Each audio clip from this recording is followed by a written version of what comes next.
On August 18, 2022, some 10,000 motherboards were recalled after reports of them overheating and melting.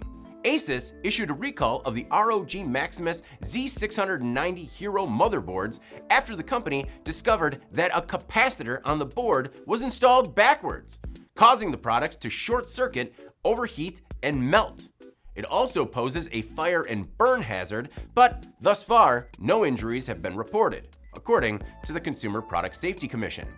According to the company, the reverse memory capacitor issue was caused by a problem in the production process and traced back to a single production line. The company says the issue is only triggering a debug error code 53 and no other component damage. The products were made by Lite-On Vietnam in Vietnam and imported by Asus Computer International in Fremont, California. The motherboards were sold separately for computers at Best Buy and Micro Center stores and online on Amazon and Newegg for only about 3 months and around $600. Consumers are urged to stop using the motherboards immediately and return them to the company for a free replacement.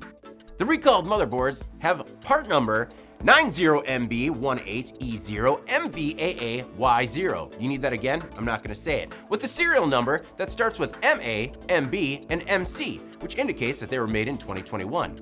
You can just check that out below. I understand if you didn't have a pencil. The part number can be found next to the 24-pin power connector on a white label on the bottom side of the motherboard and on the packaging. Hopefully, the manufacturer found the root cause of the problem and turned the capacitors around. I'm David Manti. This is IN Now.